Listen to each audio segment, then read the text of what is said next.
Good morning, everybody, and welcome to this little segment before we kick off with the Weekender. Myself and Sam are having a bit of a look at the Edge, Dawnfall. So this is the war chest. There is a ton in this case. When I think the poor postman nearly broke his back carrying this.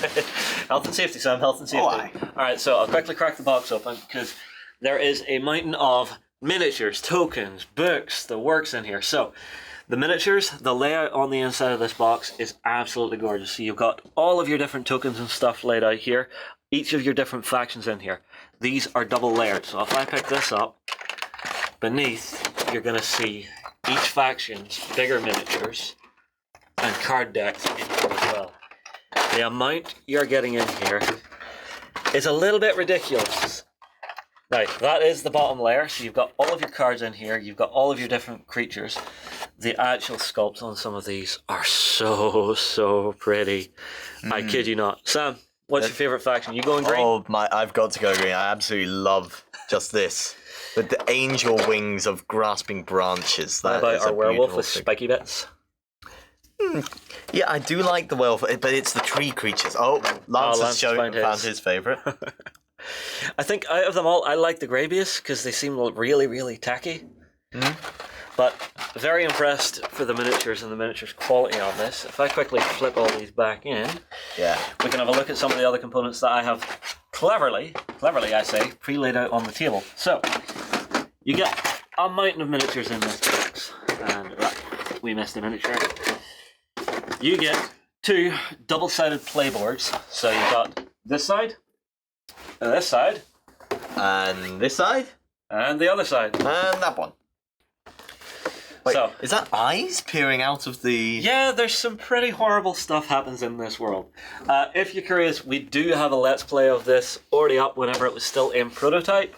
I believe it was also talked about it on Weekenders and stuff. We've got this little pack of cardboard here. So if I... Doing this on camera may have been a bad idea, Justin. Careful. Yeah. So yeah, just scout those on out. Scout those on out. There you go. Because this is just plain card. These are for your campaigns. And what's cool about these is you get this, which is a big booklet of stickers. So we've got a bit of legacy play going on. Different events and stuff, yeah. Really cool because these are pretty much the same thing, or are they two halves of a map? Let me actually test this. No, I think they're both absolutely identical. So, same for these two. Are they double-sided? They are not. Basically, this is for whenever you're wanting to play campaign.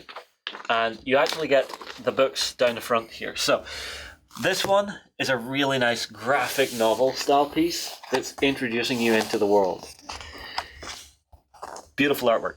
You then come across to here, this is your main rulebook. You then come to here, this is all of the stretch goal rules. You get a lot of this. We then have these 3 campaign books, which are putting different factions versus different factions, giving you different campaign scenarios that you can actually work through, a bit of a story-guided mission set. You then have these. I am making an assumption here, I could be wrong. I assume these are generalized tokens and color-coded tokens for the different factions.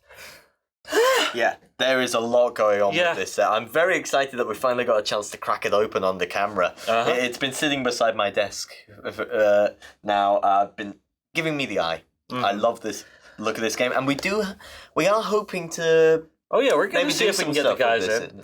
My hope would be, because we have like linked scenarios and stuff, we can maybe bring them in and sort of have a bit of a play through some of those. All right, everybody, I tell you what, we'll move on. We will get on to the main Weekender show, and we will see you again very shortly.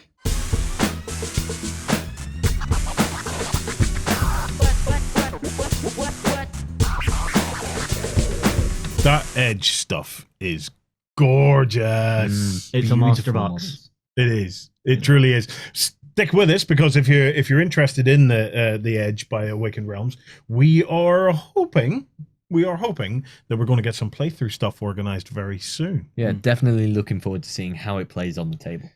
Well, the number of factions that you have to choose from in that one box is just nuts. So we should have a good spread of different tactics on the table. Well, welcome to the Weekender.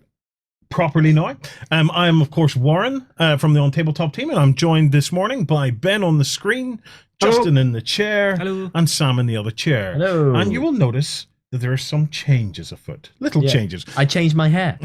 We are now sitting in front of these metal behemoths. See, I'm almost expecting you to go full Rockstar, grab it, and just start wheeling down it.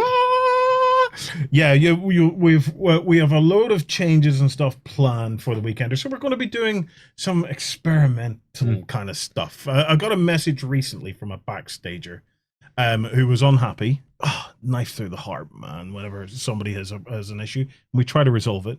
But this guy's a postman. Okay. And he actually listens to the show, or listened to the show as the podcast. Because what we did previously, before the changeover to the new platform, was whenever we did the weekender, we uploaded a separate audio stream that our backstagers could download and just listen to a podcast. Whenever we moved to the new platform, we just hadn't fully shook down the file storage yet. Yeah. And he got in touch, and the guy was clearly not happy. Yeah. And I want to fix that. But not only do I want to fix that, I want to really go to town on fixing that and fixing it properly. So, as you'll know, we've had works and stuff going on in and around the studio. We've been people drilling and hammering and doing all sorts of stuff. Breaking out my old favorite, the Kango.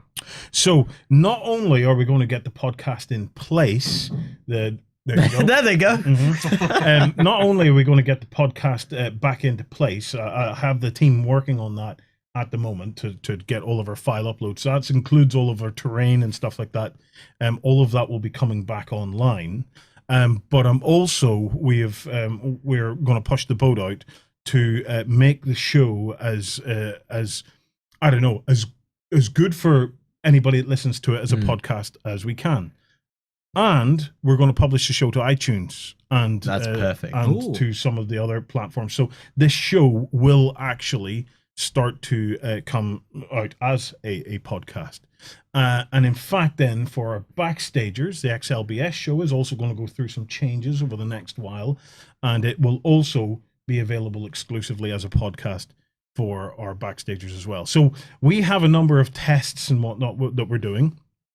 If you're going to listen to a show like this on headphones, you'll probably want it to sound a little bit more broadcasty. So we have some equipment changes and things that we're doing, but basically it was a problem that as soon as it arose that it was an issue, I don't only want to fix it, I want to super fix it if we can. We've even changed Ben's background there. We've updated him to full Max Headroom cosplay. Yeah, let's get him in there. Isn't he looking great? I just need the shades now, and I'm done. Yeah. So. See, I don't know. You need that sort of weird twitchy thing that you used to do, the stutter. That will happen. That's just me normally, but that will happen every time the connection cuts out. Yeah. So although this particular episode may or may not be available just as an audio download, if it is, we just cut to a picture of the mighty, sexy Furious with his beautiful acoustic tile background that he's got going on now. It's very, very sexy, Ben. It works with you very well. Matches your eyes, man. Matches your eyes. Well, corrugated. Bottomless pits of soullessness. Yeah, so the weekender, when we're doing it in this kind of format, might have that more slightly Howard Stern kind of a feel to the whole thing. Oh, that makes me nervous. Right. I don't know who Howard Stern is. So. What?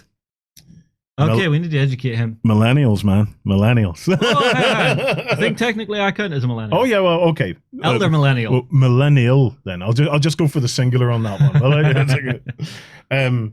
So, bear with us. We have a few more mic setups that we're going to be experimenting with. But, we're gonna push this show out as a podcast, so you'll be able to subscribe to it on your iTunes, SoundCloud, maybe Spotify. We'll see what you ways do we Audible? can do it. I don't know. We'll find out. We'll find out what we can do. Okay. We'll find out. Right. Some more updates. On Friday, yesterday, we closed the competition for the End Is Nigh terrain competition. This was our Hobby Lab challenge. This is an open challenge that we do a couple of times a year. where we give a theme, and then people create terrain projects to match that theme. So the competition closed this week, and then next week we're going to do an in-depth look at the whole terrain side of things in the show, and we'll announce the winners.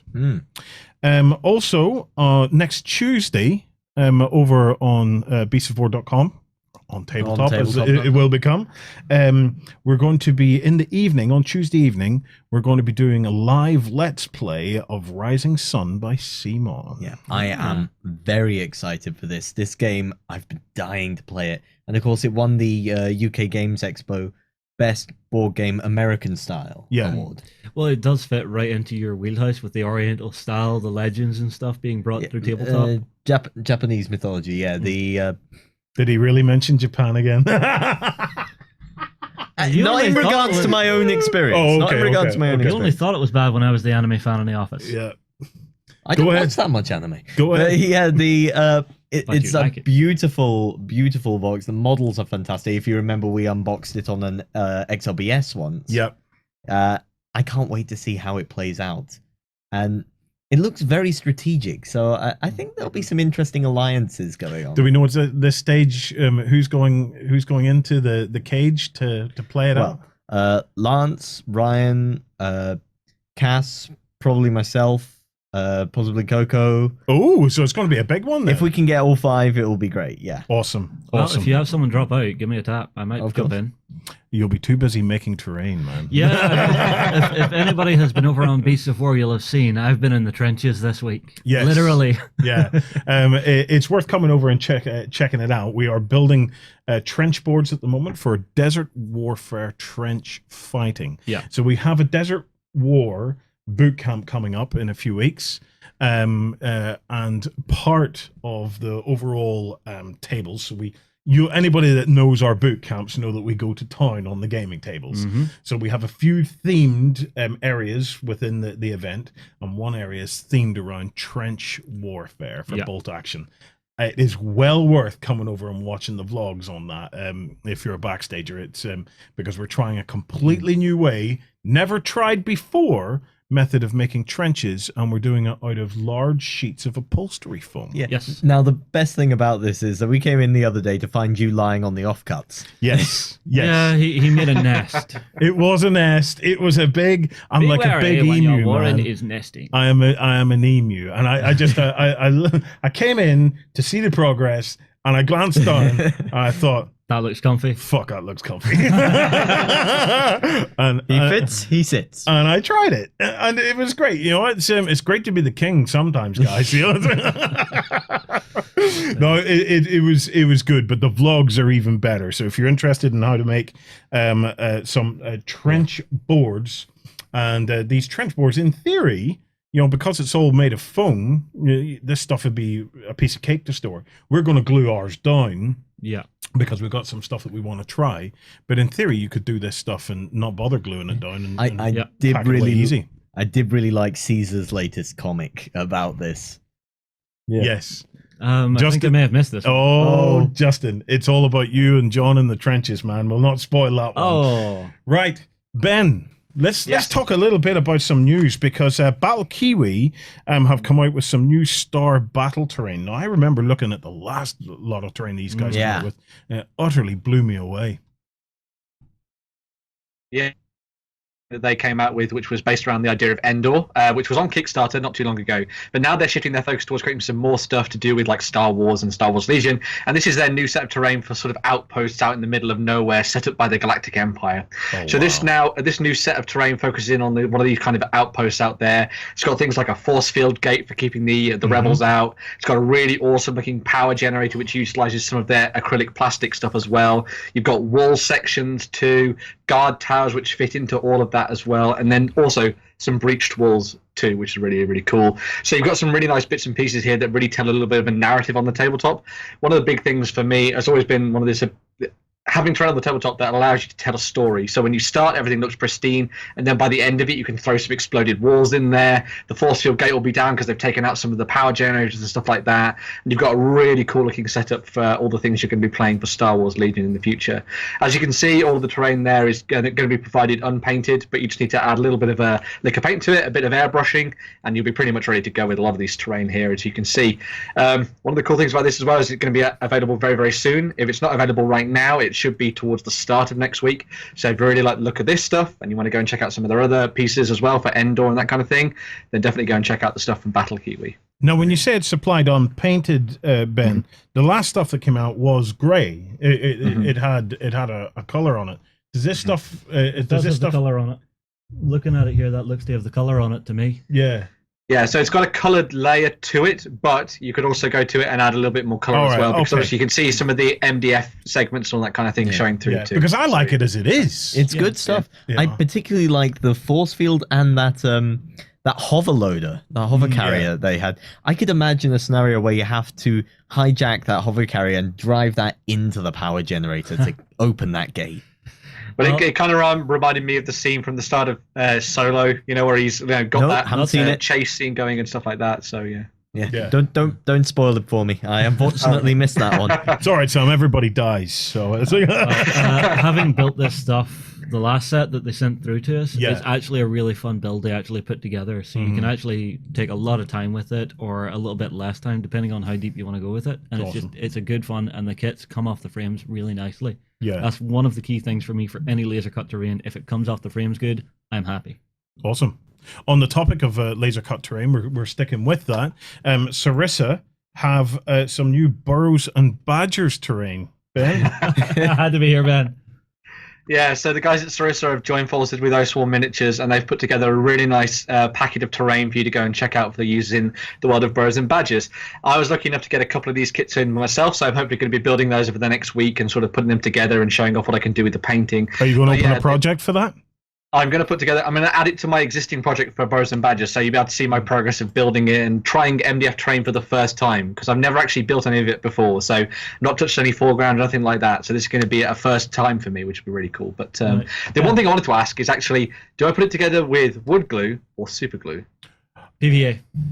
PVA glue. Well, what's the difference between PVA and wood glue? It's pretty much the same stuff. Oh, okay, right. Yeah, so, but you want a nice thick PVA. Yeah. Right. If you get a chance, we might have it. The best PVA in the world for this is actually the foreground version of the PVA. Although there's a technique that I use for this, Ben, that might be very useful for you. I'll take a little bit of super glue and actually do like a tack weld and then do a line of the PVA in behind. Yeah, so you use a combination of the two. Yeah.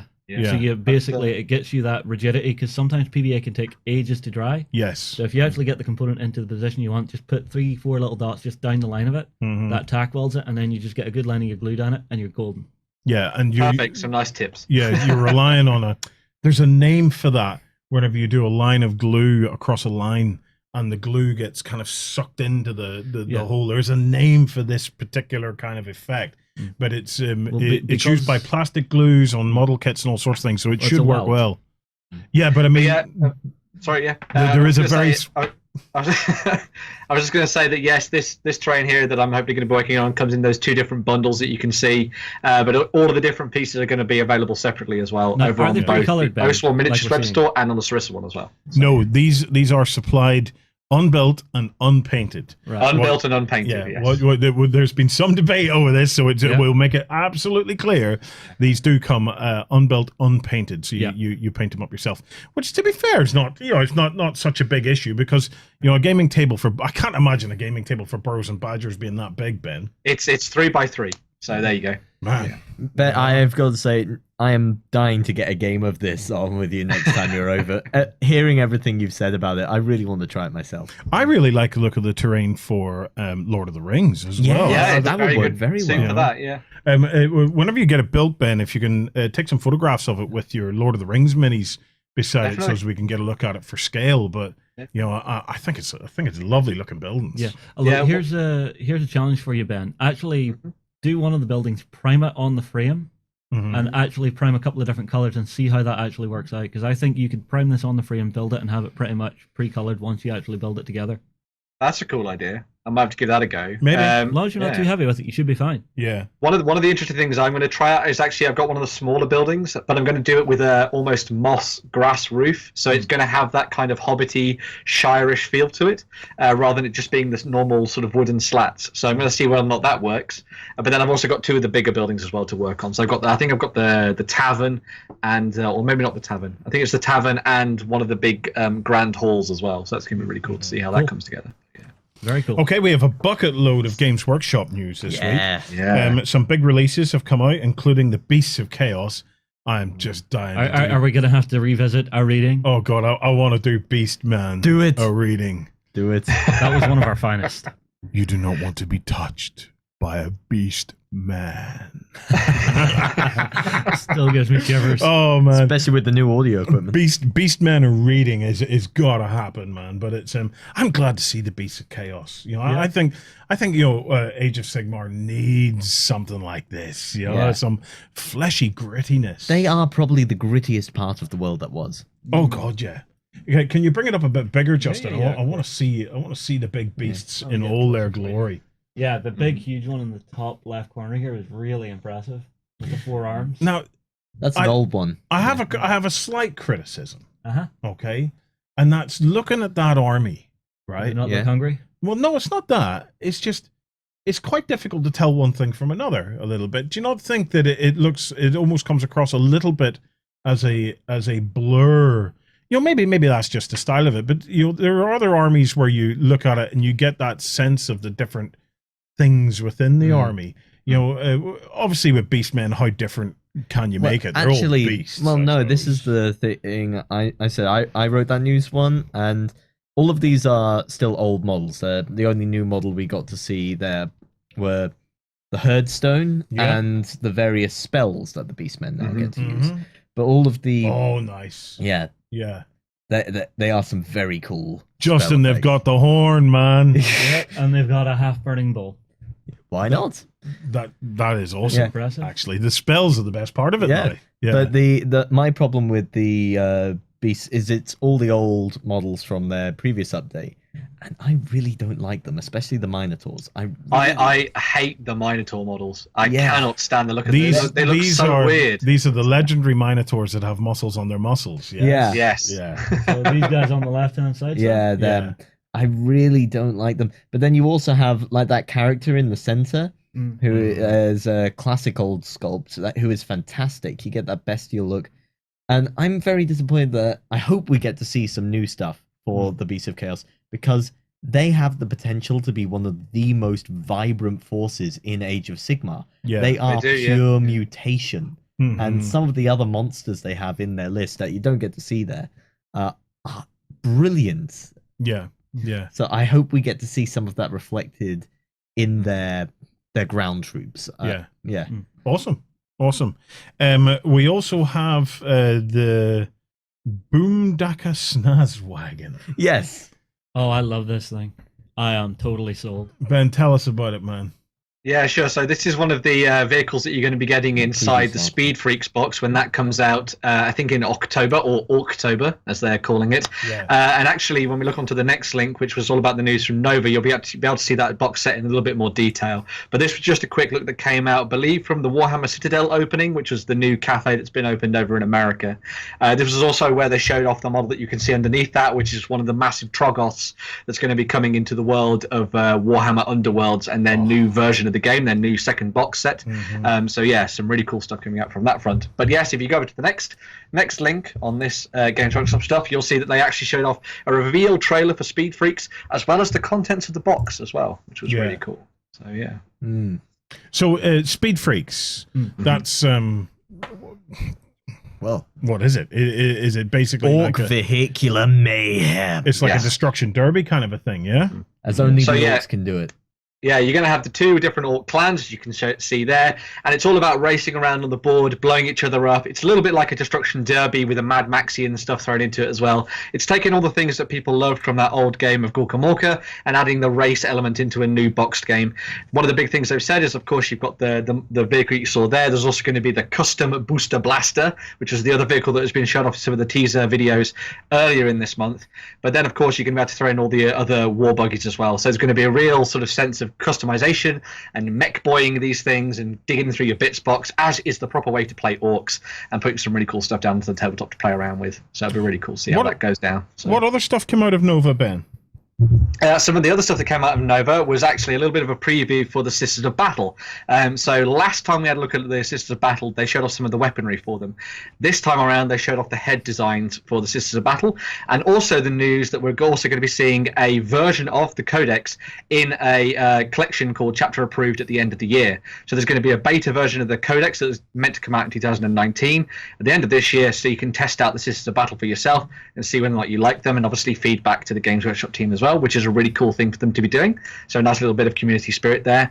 As well as on the front of 40k, we also got some new stuff for the Imperial Knights. So House Griffith is going to be landing on the tabletop. Now, I will say I don't know too much about the Imperial Knights as a whole. They're kind of an area of 40k that I'm not entirely clued up on, but the new stuff that they're bringing out with the new transfers and options and things like that, as well as the new character and hero model there too, and some of the weapon options you can see there too, are looking absolutely fantastic. And I'm sure there are a lot of people out there that are going to be picking up some more Imperial Knights, because it seems to be one of the big things that people are taking on as their hobby projects and painting projects right now. Yeah.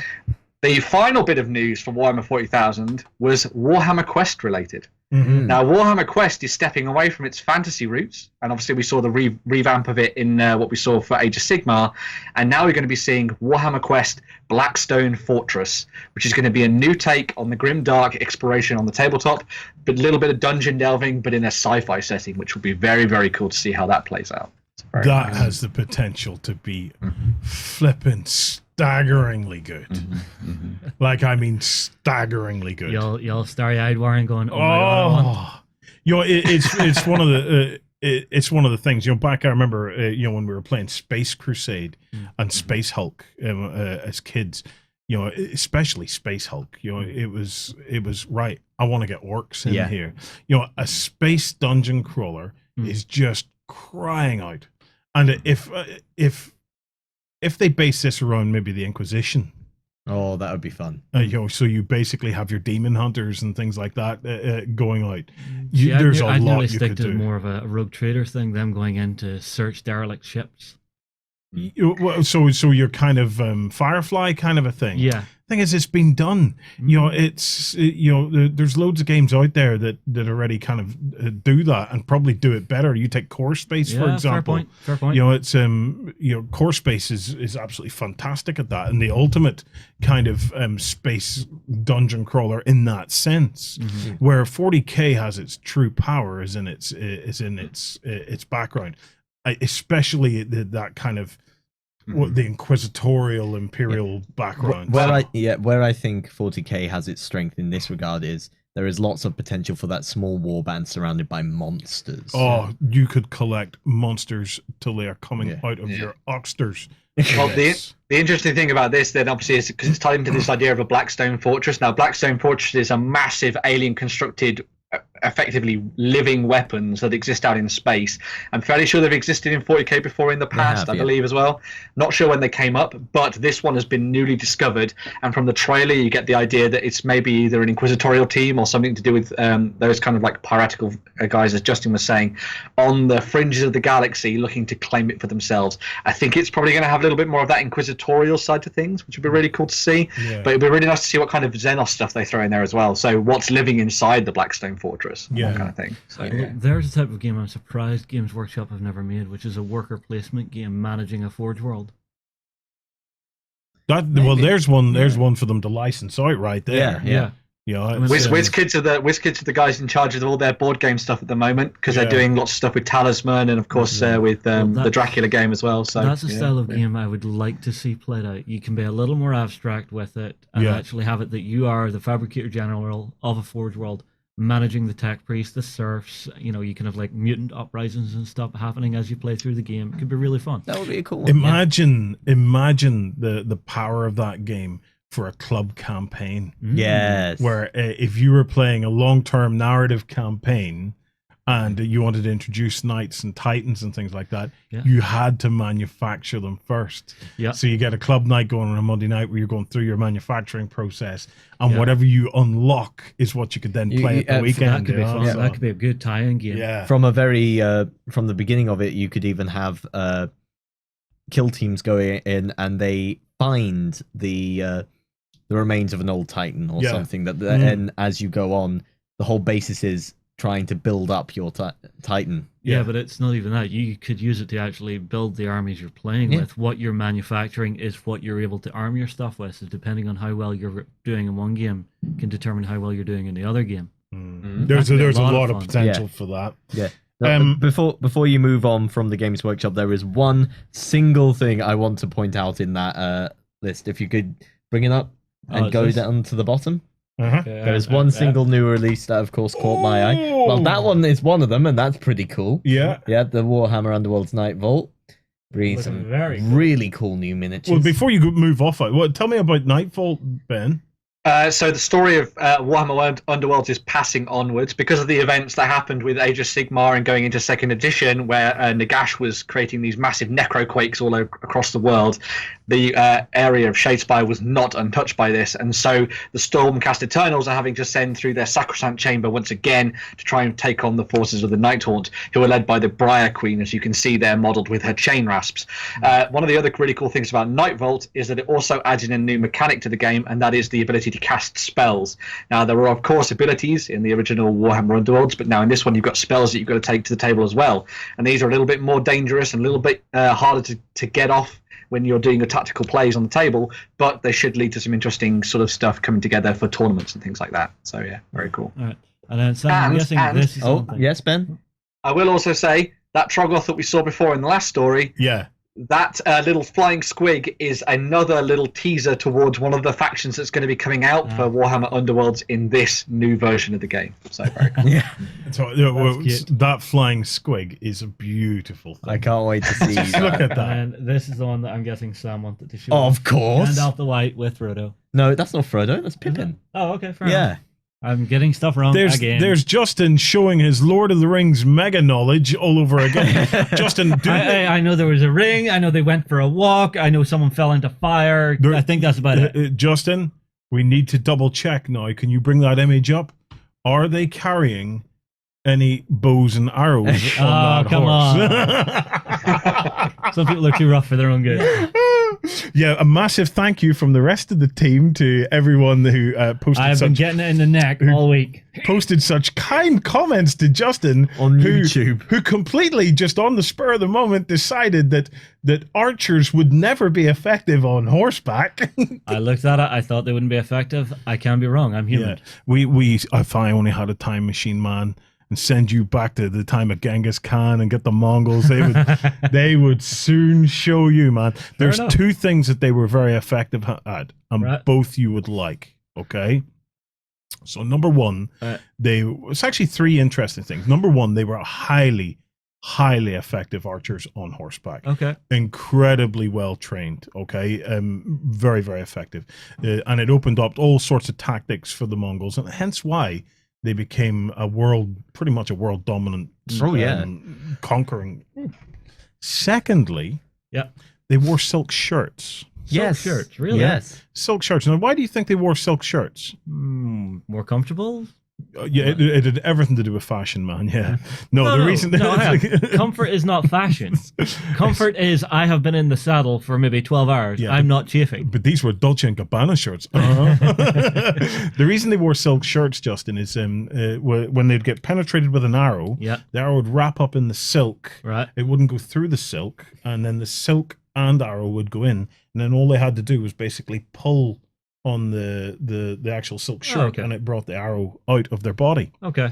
So it was a strange sort of bulletproof, arrow-proof vest. I think you mean some form of stab-proof vest. Yeah. Well, it was effective anyway. Yeah, you know, okay. obviously, if it hit a major organ, yeah, you were in trouble anyway. No amount of Dolce and Gabbana is going to get you out of that, man. Right. And then finally, the third thing, the bit that you are going to love, is the way they cook their meat. Right. Okay. So what they would do is they would get a slab of meat. Right. Okay. And they would put it under the saddle. Under the saddle? Under the saddle of their horse. And then they would ride around all day, and the heat of the horse's sweat would cook the meat. Now, that's odd. I've had Mongolian barbecue. They didn't explain it like that to me when I had that. Well, I don't know if they still do it that way, man, but that was how they cook their meat. So that one I'm going to call on. Be careful, man. On it. Be careful, dude, because our Mongolian experts out there they're going to jump to my defense on this one. Okay, well, I'm going to put the colors to the mast and say that one sounds like. I'm giving you. I could be wrong. I could be wrong. All you have to do to redeem yourself here was just nod and go, "Yeah, that's interesting, Warren. I knew all that." But now you're opening yourself up to all kinds. Yeah. Ben, move us on. Move us on. Yeah. Next news piece. The heat of the horse's sweat under the saddle would actually tenderize and cook the meat. Are you sure it's not him bouncing up and down that's tenderizing the meat? Well, it's a part and parcel of all of it. Yeah. Tender meat and veg. You earned that one, Sam. Courtesy of the Mongols. Right. Last piece of news, Ben. Stoesi's new Polish and German heroes. So for our World War II fanatics out there, what we got? Oh, good God, look at that. A couple more heroes for those people that want to get stuck into some World War II in using bolt action and those other kind of games like that, like Chain of Command and stuff. This is a couple more characters that were in the movie A Bridge Too Far, but also were real characters in life as well. And this first one is Polish 1st Independent Parachute Brigade General Major Stanislaw Sosabowski, which is a very cool name. Well done, Ben. And he is one of the new allied characters that would have dropped in with the invasion force during Operation Market Garden, and obviously was in the film as well in A Bridge Too Far. I think he was played by Gene Hackman, which was really cool. He actually had a really nice quote about parachuting, which I thought was really nice. And it's in that news piece there where he says, "When jumping with a parachute, everyone is afraid. Do not believe those who say that they are not afraid. It is not true, and it would be unnatural." Which I thought was a very cool little line from him, and it shows that he, was a general human and everything like that as well, as being a hero during the war. The second character we're seeing there. Well, just before you move off on that, Sam, sure. I've had an idea for a show. I am not skydiving. I've been meaning to pitch this for some time. Ben, you might be into this. What I was thinking is, what we could try to do is to do an audiobook, okay, where we describe the events of the entirety of World War II in 30 seconds. Or do you think it would work, or do you think that would be abridged too far? Oh. Ow! I'm here all week, folks! No, you're here once a week or twice a week, and thank God that's all. You went far for that one. Okay. I was actually about to say that, next year there's a big anniversary. I think it's for the jumps that happened up in Holland, and I think Gianna's actually planning to take part in it. Jump, yeah. And jump, yeah. Wow. Oh, I'd be totally up for that. Okay, Ben. I would love to see you jumping out an airplane. Careful, man. It's getting him into the airplane. Careful, that's the problem. You've got to be careful on this. Because our show goes out on YouTube, you've got to be careful about these challenges, because people take this stuff seriously, dude. It's like you'll end up fighting someone soon. Yeah, you haven't seen the video we put out earlier on? No. So those guys that gave you such grief on that video about the Lord of the Rings? Yeah. Well, we challenged them on your behalf to a boxing match. Russell, Mikey's after you, boy. He's after you, aren't you? Slagging off my boy! Slagging off my boy! Change it there, fight! Change it, fight, man! Hey, Russell, Mike, we're talking about you. You're talking about you slagging off my boy! Hey, Rastaman! Hey, since you can tag my boy! Boxing match! We're boxing here on YouTube! Hey, boxing! Hey! You're on! Johnny! So it's a YouTube boxing match with Justin. What, Justin versus the world? How could this be a good thing? You don't worry, man. You're just going to take them one at a time. No, we're not that. You are going to need to dig up Rocky Balboa's trainer just to get me into shape. I need Mickey for this. I'm going to be your Mickey. Oh God, no. Okay, I'm going to be your Mickey. You can call me Metal Mickey. Okay, me heavy metal. and you, and that's all we need. You'll be able to box with the best of them. Man. And suddenly montage. Have you ever seen the movie Run Fat Boy Run? Yes. Yes. This is just going to be you driving on a little moped, hitting him with a spatula to make him go faster. There will be a bit of that. All totally platonic, though, Justin. You don't need to worry. Oh no, I understand that, but it's in all my years, I have never been a fighter. Yeah, never. But even this, at school, I was the kid that got his ass kicked. Yeah, well, this is all about to change. Okay, I've put the challenge out on your behalf. I'm Justin. I reckon you're probably bigger than all of them. Don't worry. Yeah, you do realize there are some of our viewers who are actually in the military and could probably eat me for breakfast. We'll hide. But but you absolutely don't have to worry, because you're only going to take them one at a time in a boxing ring. It's not going to be like a double dragon type thing where you have to beat them all off at the same time. So yeah, don't worry. I don't want to do this, folks. I am retiring from the sport of boxing with a grand total score of 0 for 0 and 0 for 0. 0 for 0. I thought you could be Beast of War's Colin McGregor, because you talk as much shit, according to our viewers. So it's like Colin McGregor. Did I just call you Colin McGregor? I meant do not get his game wrong. Suddenly Conor McGregor turns up to fight Warren for getting his name wrong. Yeah. Although I think one time I called him Ewan McGregor. Yeah. I think I did that on the show too. Yes, well, of course, I am talking about Conor McGregor. Let's have a look at the German, Ben. We'll move on and look at the German. Oh, so, I love this that. is German Brigadeführer and General Major Heinz Hammel, who is also a character in real life and, of course, in A Bridge Too Far too. So now you've got a lot more of the cast that have been put together by Stoessi's heroes. He was actually, for want of a better phrase, a well-liked German commander, which is quite nice. He was well-liked by who? Well-liked by who? That you got to put this into some sort of context here. Well-liked by his own men. Okay. So, because he had fought from the ground up, so he'd started off as a lowly soldier and worked his way up to command, and so he knew how to look after his troops on the battlefield and what kind of things they needed and stuff like that. So he was a really good commander to his own troops. I'm sure the Allies viewed him very, very differently. So kind of a Winters kind of character. He does, yeah. But if you're going to go for a Band of Brothers as a comparison, possibly. Yeah.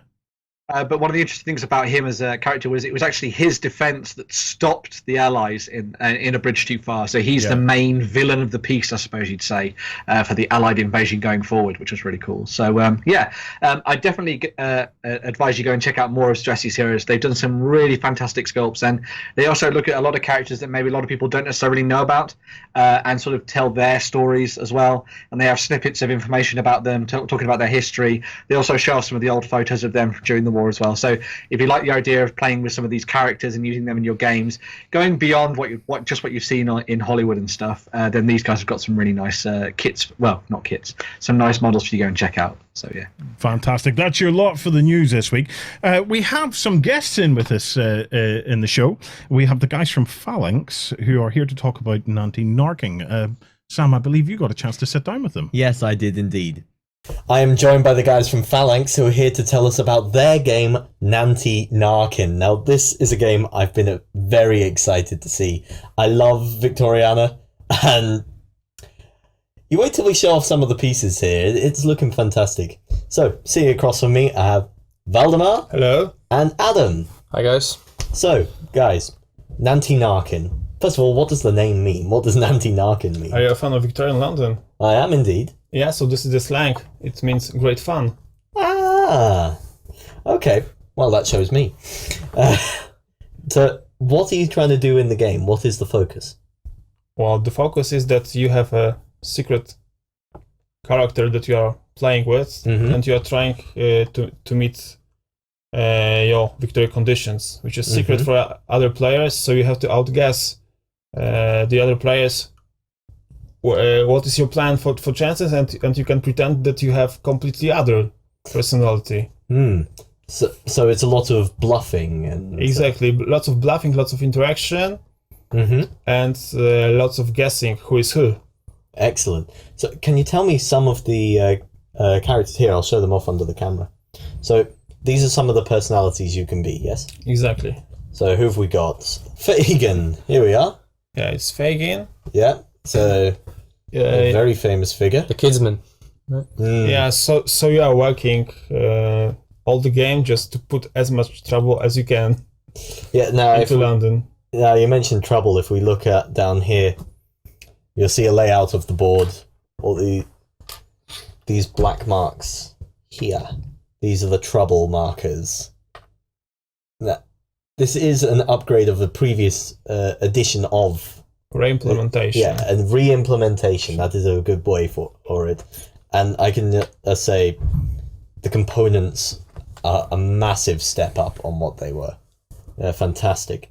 Okay, carrying on. The next personality we have here is Lord Bellinger. Lord Bellinger, a distinguished-looking gentleman. Yeah, exactly. So as a lord, you, since there is a queen, so you cannot have the entire London. You need to try to control at least some of the areas. Mm-hmm. Control means that you have more of your pieces than any other opponent. Yeah. Now there are actually other lords in this. We've got Lord Holdhurst. Yeah, exactly. Yeah. So in the basic version, he's having the same goal. Mm-hmm. And Lord Balmoral. Yeah. So the lords are the three characters with the same victory conditions. So if you are other character, it's the good strategy is to pretend that you are playing the lord. I see. Now there are three more here.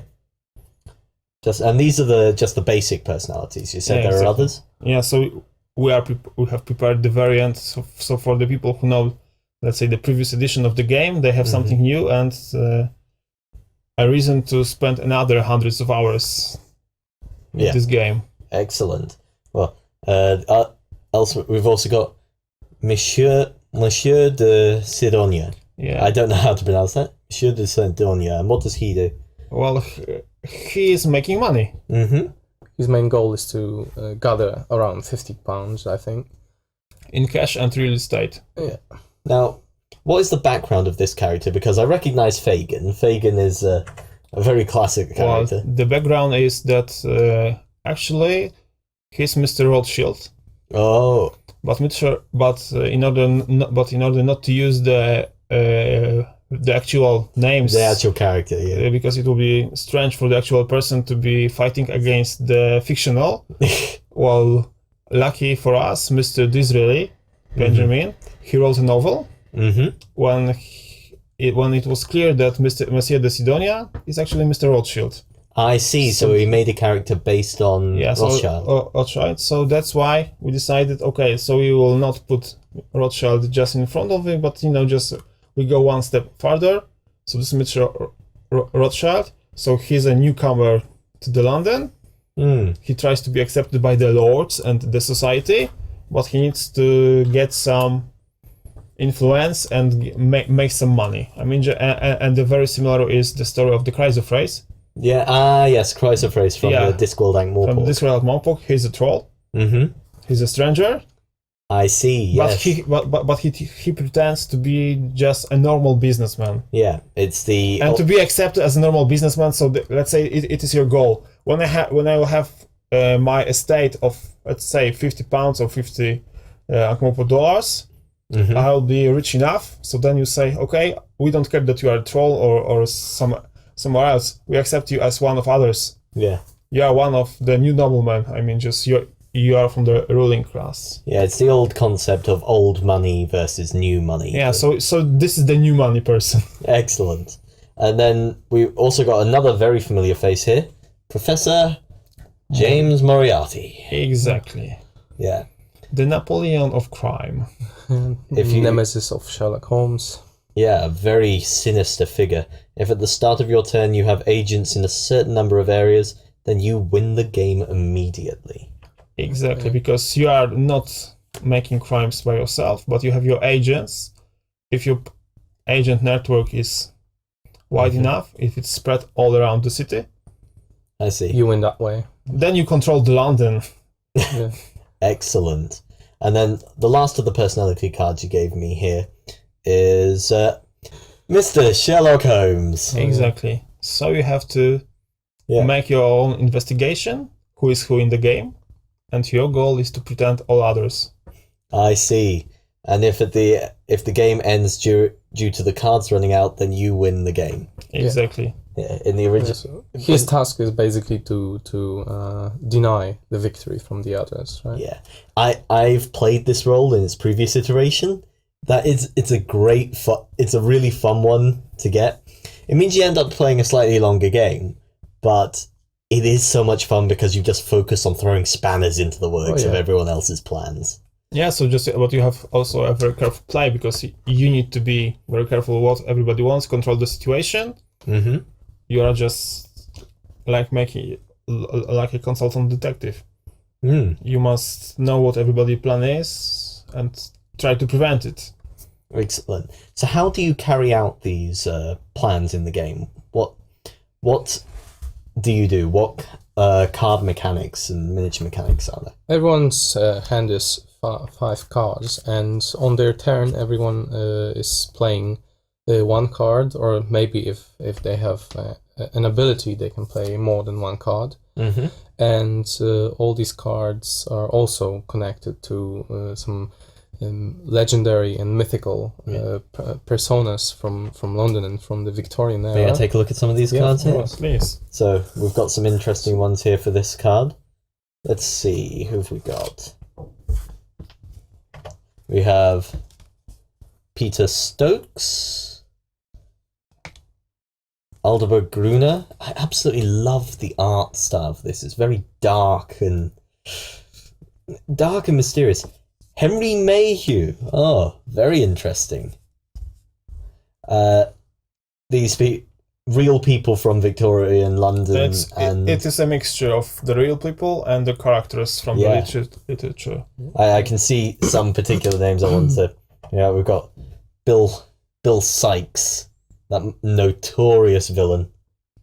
That's why the effect on the card, if you know who he is not distracting you. It's perfectly clear. Yeah. So Bill Sykes, take £3 from a player of your choice. And one you handed me there a second ago, I really like. Yeah. Mrs. Hudson, of course. There are lots of First one card, right? Yeah, lots of characters from the Sherlock Holmes series here. Another one that you handed there was Tonga. Very vicious-looking character. Yeah, he assassinates people. Yeah. Well, of course, with such a strong cast of characters as the Sherlock Holmes ones had, there's a lot to draw upon in those stories. Yes, and the stories behind Sherlock Holmes are really well written and sometimes quite connected to the Discworld stories. Oh, yeah. In what way do you mean? Well, I mean that if you get to the character, I mean just the plots and everything, so you can see something that makes you quite good. I mean just all the series of books. And I mean, there are kind of criminal stories. Yeah, those sort of mysteries. Yeah. Yeah, the mysteries, and there is the main character that has to reveal the plot. So sometimes you can see that it's quite familiar. I mean, just in some general view and some personalities. Well, Victorian London was, of course, one of the biggest influences on the setting of Ankh-Morpork in Discworld. So it is the perfect location to bring the game to now. Yeah, well, I mean, just one of my discoveries is that actually, if you turn the map of London 90 degrees, you get the map of Ankh-Morpork. Grand discovery that is. Yeah, let's start. With the shades. Yeah, the shades are in the East End. Yeah. And these are the locations that you can build your houses in. Yeah, to claim location bonuses. The East End. And you know, what's the famous Tower of London? The Big Ben, yeah? Of course.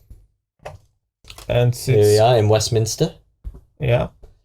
Yeah. So it's quite similar, and the location is also similar to the Unreal Estate. The Unseen University. Yeah, it is very similar to the Unreal Estate. I don't believe anything happening there either. Yeah, so just it's mystical, but okay, no magic there. Yeah. But they are fighting for power. And Chelsea is like Dolly Sisters. I mean, there is a football club actually, not in Chelsea, but it's quite connected there. So you put a lot of thought into how to bring these locations over, bring these... Actually, no. When I got my tube map when I was in London, yeah, I was trying to have it in the wrong direction. Guys, just if you have any doubts that London is not Aghmawpok, go to the River Thames. And when you see this river, you know that this is Ankh, and everything that was written about the Ankh River, you can match with the Thames River. The River Ankh, the only water you have to chew. So just it fits perfectly. Yeah. But there are some other, let's say, difficult places in the middle of game, because when we discussed this idea with Martin asked me, okay, sounds nice, but this was the easy ones. Yeah. So what do you think about the small gods? Small god, the Isle of Small Gods, yes. Just the temple. I was saying, we have a temple in London, actually, and the royal courts. Oh, yes. Yeah, so you pay money for protection. I see what you mean. You're in Holborn. Yeah, and sometimes lawyers, I'm a lawyer by profession, so I can say it, they pretend to be a small gods. I see what you mean. Yeah, and for example, when you have the dim wall, there is the area of Bermondsey, and the Den Stadium, so it also fits perfectly. Yeah, Bermondsey. So and all the other districts, and of course one of the fine working is the city, when you just can go to the real stock exchange and sell anything for money. Pretty much, yeah. You are hitting all the notes of the bustling metropolis that Victorian London really was. Now, part of this game I particularly want to show off are the pieces. Exactly. These are beautiful. Let's start off with some of the houses just to show these. In previous ones, it was all just one piece. You guys have gone above and beyond in designing. Yeah, because we think that this is the best Martin Wallace game, so it deserves the special treatment. Yeah. So these are all the different buildings you can assemble you can build on the board during the game. We've got everything from rundown old rookery buildings to massive mansion houses. Yeah, it all depends, because there are different areas of the game with the different price levels. Yeah, show me one there. Yeah, because £6, £12, £18. So okay, it's not. The price range is pretty huge, right? Yeah, indeed. So the dimension. Yeah, should be in the area. In Holborn, yeah, but just in the East End. Why would you put up a mansion in East End? Yeah. So you put that there. Now, just to clarify, there's no difference in gameplay between the different houses. No, it's not in the difference, but the players, they know what to put where, just just to make another story. Yeah. Yeah. They choose. Yeah, you're building up London as you go, and of course they're not the only ones. Let's show off some of the blue. Can you pass me some of the characters that you might like to show off? These are your different agents in the game. Who would you like to start with? How about? Yeah. This is one of my particular favorites. Yeah. One from the suffragette movement there, chained to the railings with the Votes for Women sign. They're really, really good game pieces. They're very surprisingly detailed. Now, I will point out, this is a prototype copy, isn't it?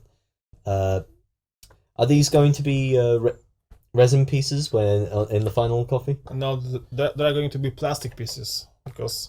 look at this chap here. Yeah, because? The plastic pieces will be... because they are very fragile. We had to be very careful, because we bought it with the airplane.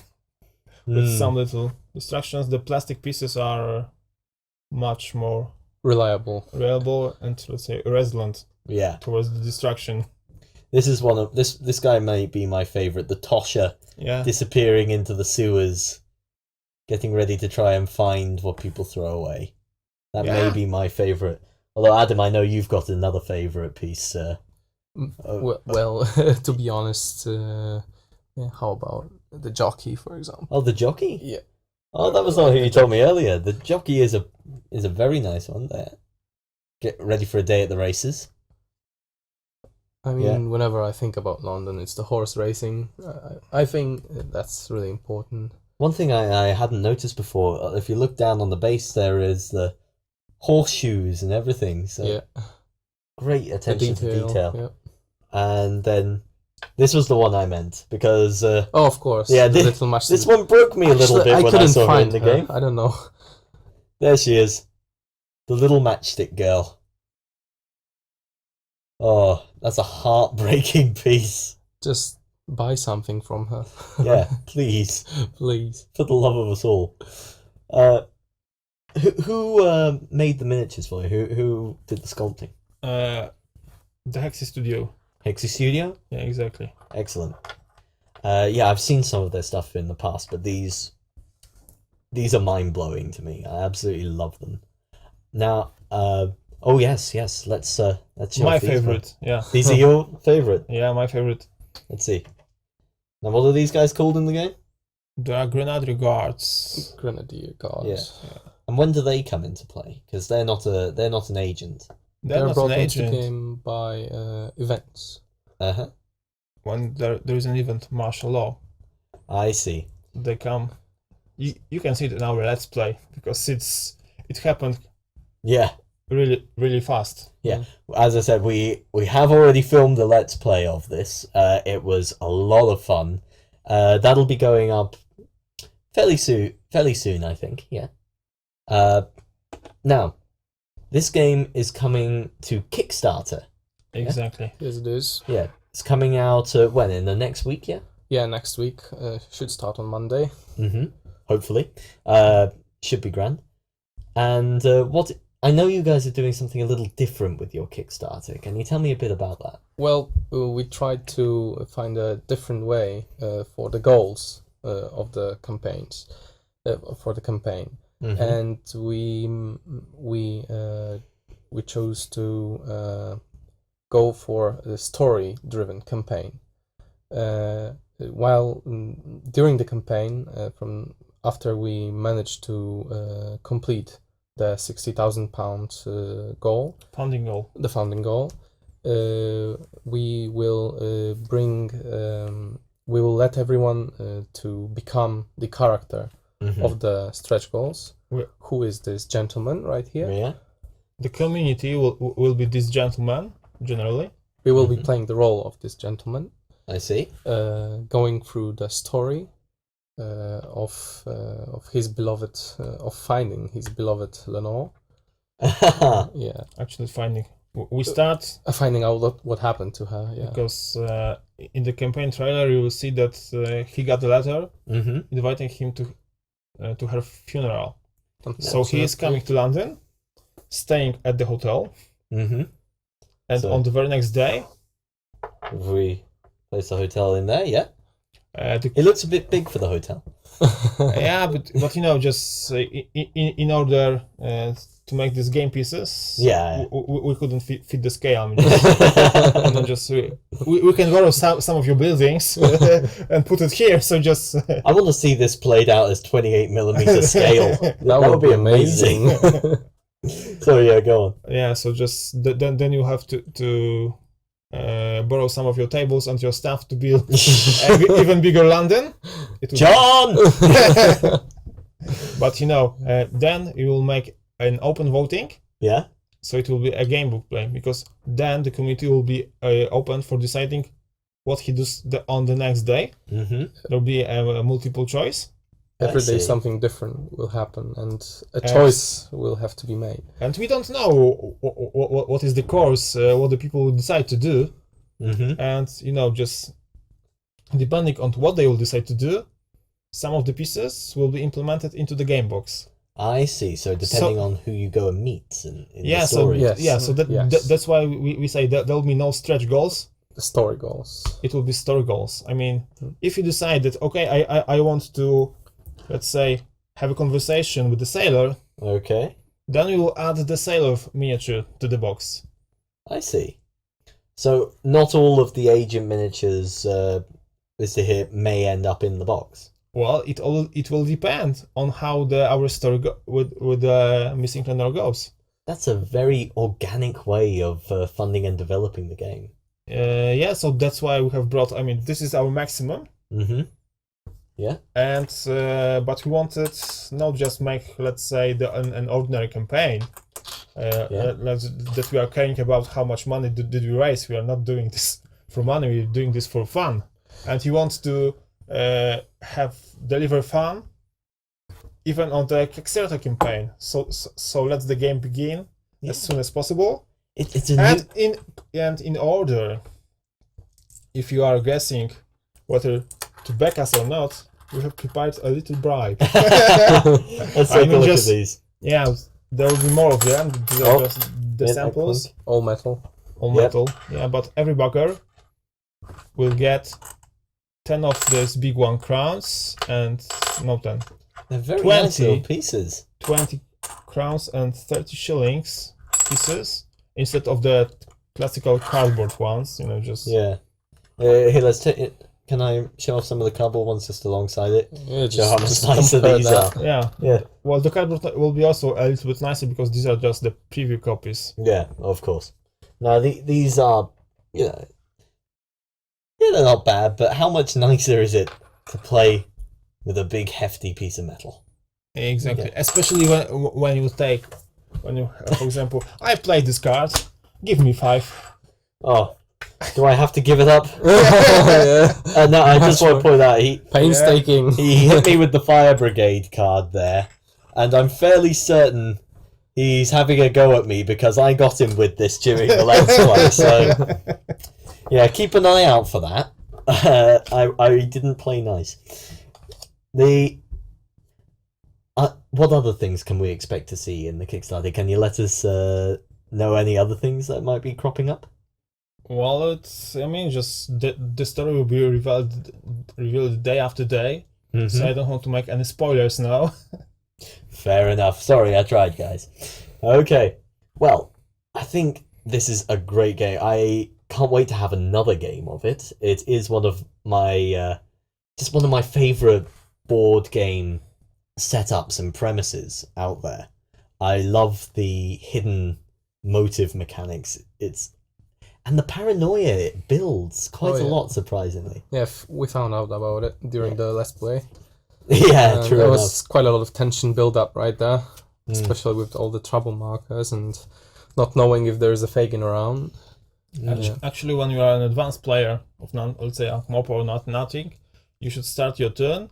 First, you must check out all the victory conditions. That's why we have prepared the player aid, just made with that you can make a quick checkout.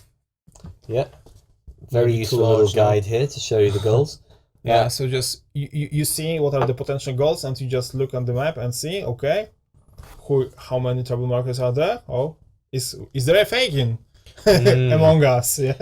I'm actually noticing because up here we've got the normal character cards that we saw, and you mentioned previously that there is an expanded play option for others with more options available. I noticed one character name that we didn't see there earlier. Ebenezer Scrooge. Yes, here we have. Oh, here he is. This makes me ridiculously happy. I read that book every year. Oh, really? Really, I read that book every year at Christmas time. Christmas, of course. On Christmas, yeah. Yeah. Someone else. Well, also I thought I'd try it in the... Another character. Oh, another one? Yeah, from Dickens. Mr. Thomas Gradgrind. He's also a person living out of the books. Excellent. I mean, because I didn't consider him first as a character, but he is mentioned in another books. For example, I didn't have knowledge like the Fagin, that he is not only the character from the Oliver Twist. When I was studying literature on crime in Victorian London, he was one of, let's say, nobody knows who people like Fagin were, so he was just an archetype. I see. So another Gradgrind is also an archetype of a person who is trying to get some money and who is not very keen of spending them. So now there is also, let's say, more an economical role in this game. That there are more characters in the variant that are trying to get some kind of possessions. Yeah. So it's not only one person, because in the classical version, only Monsieur de Sidonia, he's the only one guy who is looking for money, and if you say, oh, there's a guy, he has a little bit more money than everyone else, perhaps he's the guy, so he's quite easy to spot, but all the others, the lords, Moriarty, they don't need money. I mean, just they are spending money all the time, so just if there's anyone not spending money, but now with more characters like this, the game will be even funnier. It's never easy to guess. It's never easy to you cannot really assume who is who. And even easily. the persons that we have in the game, they have changed their goals. Yeah. So there is a set of 9 cards. Yeah, as we just grab these quickly, and as we saw them previously, just lay them out here. There's a whole host of interesting personalities to take on. But as you said, this new advanced play allows you to mix things up a bit more. Even the lords have different ones to each other. Exactly. So then, when you're playing 4 players, there are 9 different personalities to choose from. So it's not so easy to outguess the other players. So then you're having, you can have all the action cards that you already know, but you already have a new game experience with this. Fantastic. So where can people go now, before the Kickstarter's up, to find out a little bit more? Well, basically, first direction would be the Kickstarter the Kickstarter page itself. Because the preview page is already there, so please leave your feedback there. Yeah, we would really like you guys to leave feedback. It's very important to us. As well, you can find the trailer. We've recently put up a trailer that introduces you guys to the story of Lenore. So this is Lenore herself. This is Lenore from the Raven. Yes, of course. If you haven't already, be sure to go and check out the trailer. It is a very stylistic introduction to the game and its setting. Now, before we finish up here, would you guys be willing to give away a prize for the viewers? Yes, of course. Excellent. What would you be interested in sharing with them? Well, we want to, as Valdemar said, we're making this game for fun. So we were thinking about giving you guys a £20 pledge upgrade for the backers. Yeah. So you already have to be a backer on this. Yes, but then you will be granted for free the add-ons to this game. I mean, because you'll get the bribe, and what is more, but what we plan to have is the enlarged giant map, a much bigger map, and also the card holders, and maybe some other stuff that we'll invent on our road back to Poland. Wonderful. So you're just going to be making up even more things as you go, though. We always have a lot of ideas, and we know just the story can reveal something that's not expected. Not unexpected, but Excellent. Well, thank you very much for coming here and sharing this and letting us play the game. If you want to see this, be sure to keep an eye out for the Let's Play. It was a lot of fun, a very tense game. I think it'll be pretty cool to watch as well. In the meantime, we'll carry on with the rest of the show. Yeah, I'm very excited to see this game. It is a reimagining of one of my favorite board games I've ever played, and the evolution of it, the new version that the guys from Phalanx are bringing out, it just looks so cool. The miniatures, the components, it's a beautiful looking game. Yeah. See, for myself, it feels like quite a deep strategy game because you're having to guess the rolls of your opponents to see what their win condition is, because you each can have a different one, which I find very intriguing. Yeah, and now is also an interesting part of the show, because you will have seen the old audio setup versus this audio setup. Yeah, that's so true. you would have had an opportunity to revisit how it previously sounded, so you could let us know which you kind of prefer going forward. Now, I will say before we move on, the Kickstarter is launching on the 3rd of September, so this Monday, I think it is. And as we said, they are giving away a prize for a upgrade for a base Kickstarter pledge. Yeah. So if you are pledging on that Kickstarter, be sure to leave a comment below. And you could win your pledge. Yeah, well, you could win an upgrade to your pledge. All right. An upgrade. Let me clarify if I may. So you must be a pledger on the Kickstarter. Put a comment below on Beasts of War, YouTube or Facebook with your backer number. Mm-hmm. And if you're chosen to be a winner, you will win the upgrade set. Well, they won't be able to put their backer number on it yet Because they haven't backed yet. It's Monday. When they back, get your comment in. Make sure reply to the comment you've already put on with your backer number. That'll do it. Works. Okay. My logic is flawless. Yeah, this one is causing us some temporal mind buggery. Yes, yes, it is. I want to talk about Black Hallows. Okay. Yes. Ben, it's on Kickstarter. Mm-hmm. What can you tell us about it? So yeah, Black Hallows and their Townsfolk range is, you'll be looking at a preview of the Kickstarter page right now potentially, but this is going to be live when this show comes out, and this is from Z1 Designs, and this is a new range of 28 and 32mm Townsfolk for you to use in your skirmish games, your role-playing games and stuff like that. They're going to be releasing them all in pewter, which is really cool, and as I say, they've got the varying scales in there.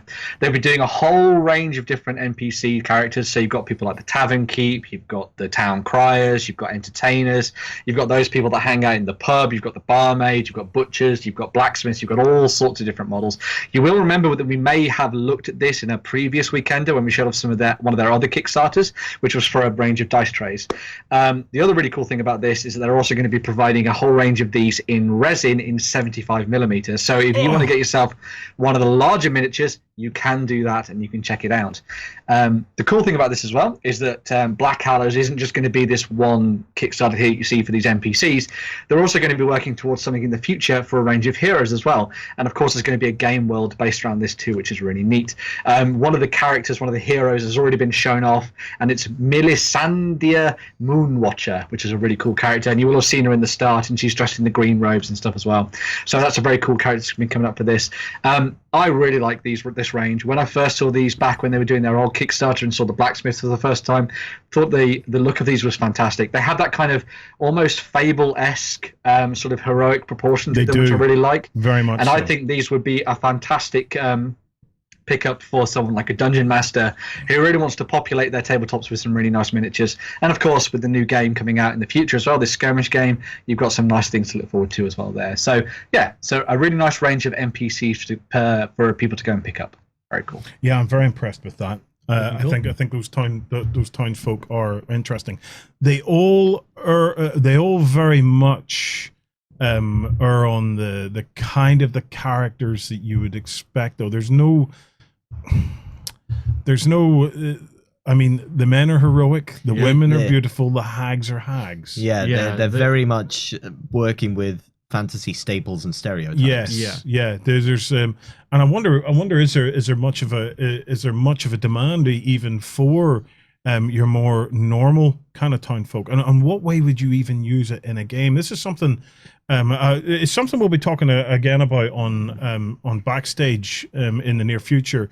You know, we've talked about kind of like civilians and things like that in games in the past. Now, I'd like to revisit that with the likes of townfolk and the kind of collateral damage and things like that within games. Yeah, especially looking at it now outside of historical games, because we have talked about the use of them in historical games.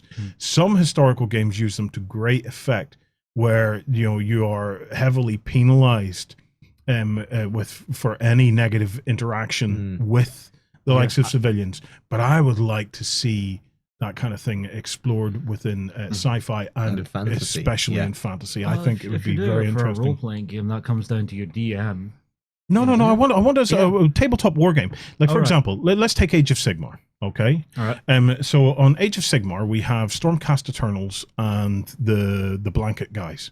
What do you call the Blanket guys again? The Nighthorn? The Nighthorns, that's the ones. Yeah. Also, Jinx. That's the ones. No.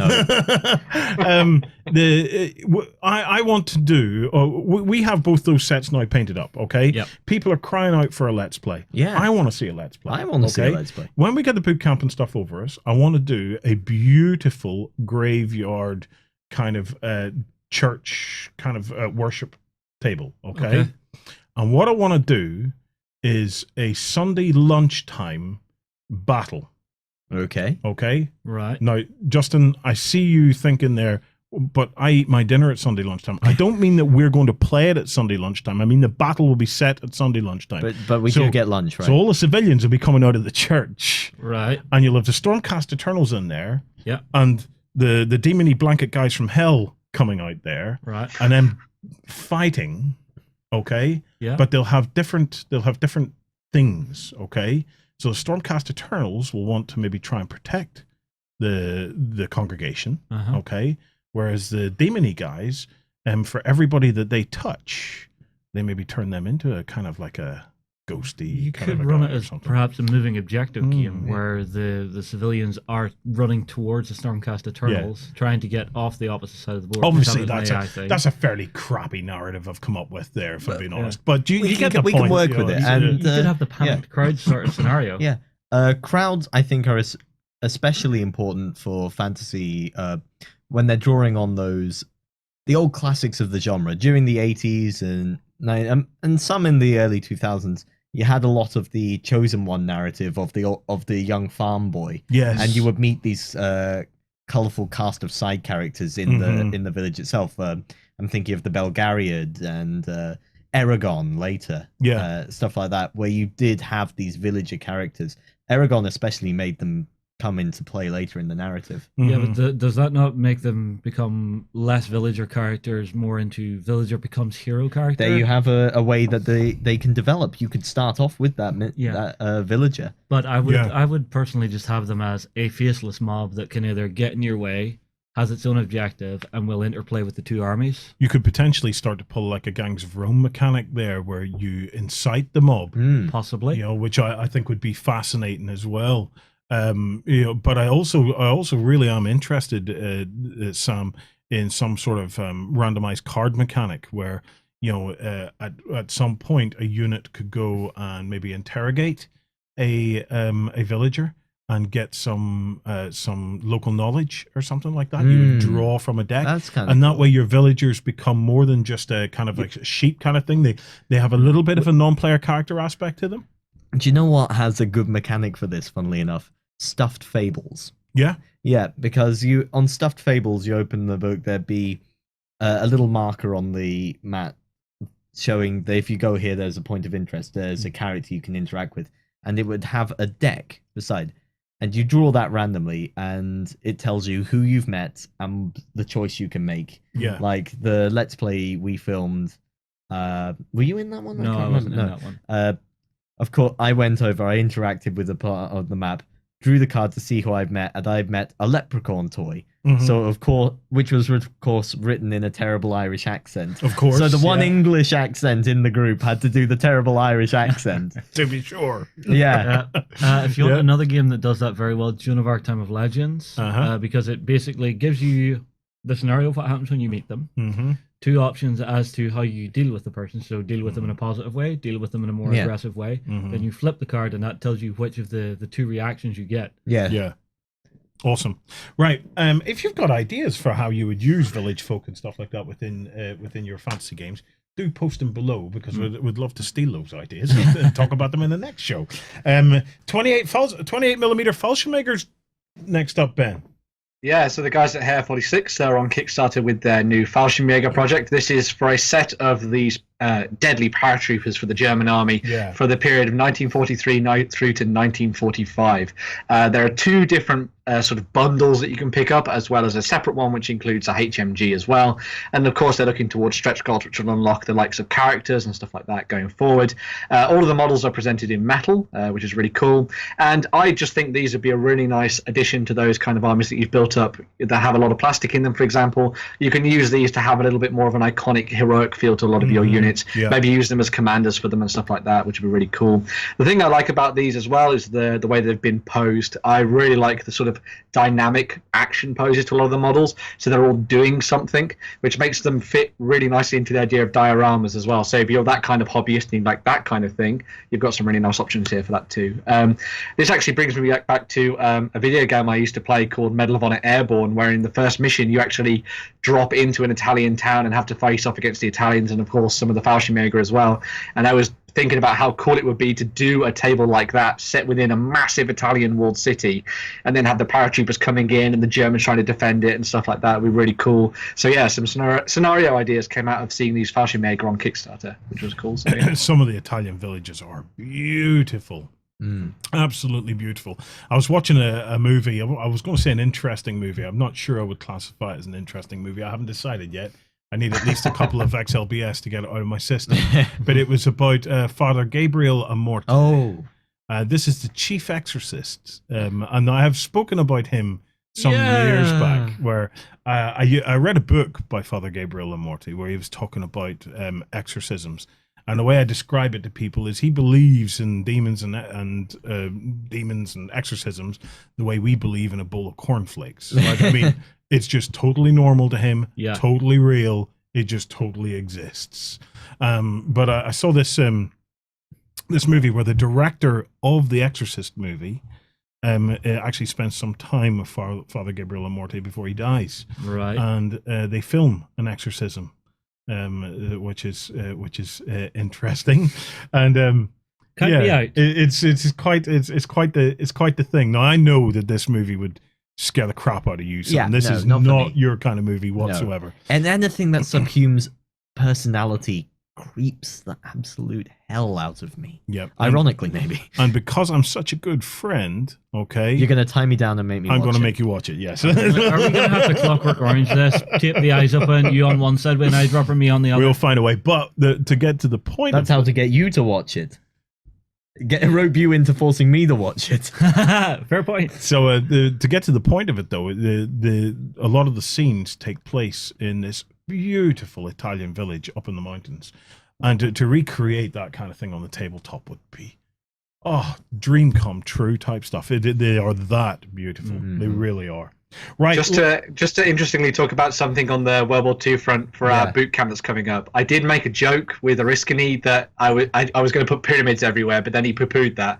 And then I was like, I'm actually going to make a BJ Blazkowicz and use him from Wolfenstein to run around the table killing everybody. And I am still kit bashing him, so there will be a BJ Blazkowicz at the boot camp. Are you going to give it to Oriskany after the boot camp? Yeah, probably. Yeah. Right, there we go. Our historical editor is going to get a BJ from Ben. So it's I just realised what you said. Why? So we get one lucky participant. We'll charge him double. It's the best that working with us. So, yeah. Right, we have one more Kickstarter for you, folks. This one is Verge of War by Verge of War. It's a new sci-fi game which is set in the Verge of War universe. So yeah, just to preface this, this Kickstarter is quite deep and there's quite a lot to go on with this, but hopefully we're going to be talking with the guys from Verge of War and doing some article stuff with them in the future, talking about gameplay and stuff. But I just wanted to bring this one up because it's got a very, very fascinating concept to it. Now, Verge of War is a sci-fi game. It's kind of standard for everything else. But one of the really cool things about this, well, there's two interesting things about this actually, that have sort of brought it to our attention are that there's going to be a consistently evolving plot in motion in tandem with the game creators. Mm-hmm. So for every game you play, you will be recording your scores and your victories, if you would like, and this will help inform the narrative of the tabletop game going forward, and the sort of rise and fall of the different factions, which is really cool.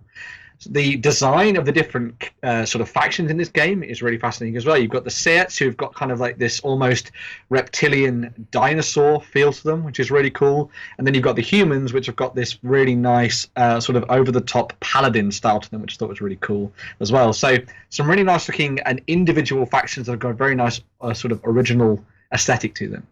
The other interesting thing about this game is the models themselves. Now, they're done in what's called the free pose technology.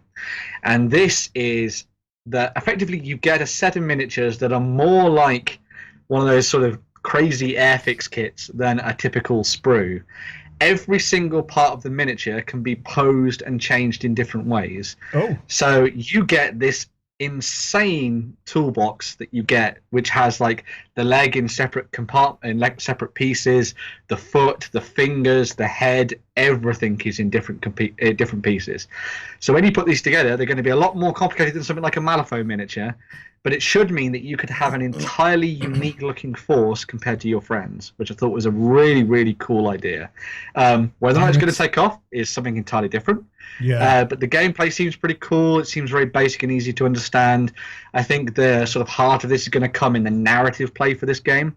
It plays with not just 2 players, but up to 4 players on the tabletop. So I think it's going to be a really cool idea to have lots of multiplayer games being played out of this one. You can go and check out a really cool video about the rules on their Kickstarter page. They've done some really nice background talking about the different models and the different characters as well. They've got some absolutely fantastic looking characters for like their pirate sort of faction in there too, which is really cool. But yeah, the idea of this free pose miniature sounds like a very interesting concept, and it'll be interesting to see what people think about it. So fair play to them. You know, ambitious. In a world where we have a lot of sci-fi. We have a lot of sci-fi games. You wouldn't exactly say that the world is crying out for another sci-fi game right now. Sci-fi is ascendant right now. If you're going to make a game like this, which seems very much pitched at the hardcore player, okay? Certainly my first impressions of it is I got to feel that this is going to be pitched at your hardcore player. It makes sense to go fully hardcore, doesn't it? And to say, well, you know, not only that, but the actual models themselves are quite hardcore, so you get complete customization of it. Well, is it enough for it to catch? You know, is the design aspects are very cool for each of them. It's something I've discussed with Sam and a few other people a few times. Is for me, there are 2 general ways you will either go with your miniatures: single pose, ultra dynamic, or multi pose, less dynamic. So this is kind of trying to strike that middle ground, and I'm very curious to see how it works. Yeah, I think it's a Kickstarter I'd need to spend some time with. You know, it's certainly there's enough there to have caught my attention for me to go in and have a closer look, but there's nothing there just yet that has jumped out to me to say, oh, this is a must-have thing. I need to spend a bit more time looking at the art direction on it, because the art direction didn't initially on first contact make sense to me. You know, it's there's nothing there that has completely dragged me in to make me get there are the art direction. There are 2 things there that have dragged me in: dinosaurs and pirates. Yeah, my inner 10-year-old loves this. Yeah, dinosaurs and space pirates. Dinosaurs and space pirates, Warren. Space pirates. But is that enough for you to crack open your wallet? I must be getting old. Space pirates. I seriously must be getting old. But if you want to do space pirates, I mentioned earlier in the show, why not do Core Space? Yeah, Core Space is space pirates because they don't look like pirates. Dude, you can customize your own characters. Go and buy a pirate miniature, make it space-like. Well, tell us what you think. It's got 12 days to go on the verge of war. Go in and have a good look at it. I would like to know especially what you guys think of this whole free pose miniatures setup. This is the unique selling point to the game and the range as a whole. The interesting thing that I wanted to bring up about this, actually, just before we move on, is that I can see this being a fascinating idea for a miniatures company to create these miniatures free of a game system. Yeah. And so you could use them in pretty much any kind of generic sci-fi world that you wanted. But Whether or not the game takes off as well will be very interesting to see. Obviously, of course, you can buy the miniatures and use them whatever the hell game you want. Yeah. But it's going to be interesting to see how this all comes together, and we'll hopefully have more of a chat with the guys at Verge of War about this going forward. So Fantastic. Okay, guys, thank you very much for joining us. Remember, we have the Nanty Narking Kickstarter pledge upgrade competition. Ooh, it's Monday. You probably want to come back and post your comments on Monday, but post your comments about some of the other stuff we've asked for. If you're a backstager, tomorrow morning we're going to be having a chat about removing the meta from games. So taking that all important meta and saying, have we reached a point where we could just do without it? I don't know.